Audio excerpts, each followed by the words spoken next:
নমস্কার, আমি ডুয়ার্সের অভিনেত্রী অর্পিতা দাস। আজকে আপনাদের সাথে একটি বিষয় নিয়ে কথা বলবার জন্য এসেছি।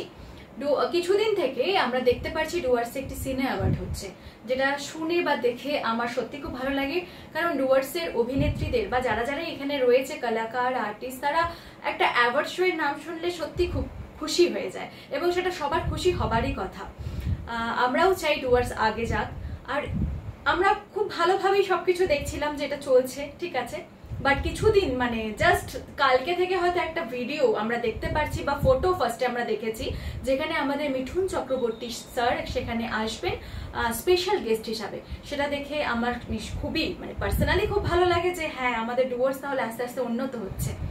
কিন্তু আমার প্রশ্নটা এখানে, যখন তার একটা ভিডিও আজকে আমরা দেখতে পারলাম, সেখানে আমরা স্পষ্ট বুঝতে পারলাম যে সেই ভোকাল আমাদের মিঠুন চক্রবর্তী স্যারের নয়, সেটা না হয় এআই দিয়ে বানানো, আর না হলে তার প্রত্যেকটা আর্টিস্টেরই আমরা এখন দেখি যে ডুপ্লিকেট রয়েছে, হয়তো ডুপ্লিকেট কোনো আর্টিস্ট।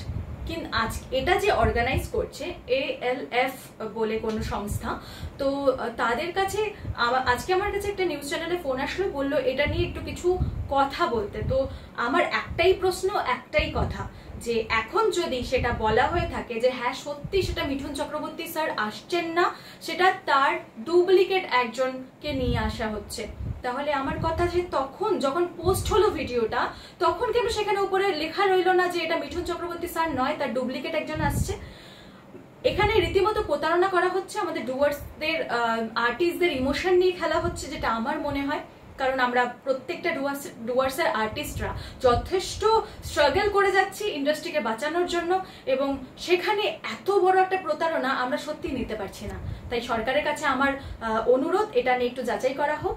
আর এই যে হয়ে গেছে এটা, যে মিঠুন চক্রবর্তী স্যার আসছে, এটা নিয়ে পুলিশ বা সরকারের কিন্তু দেখা উচিত। Thank you.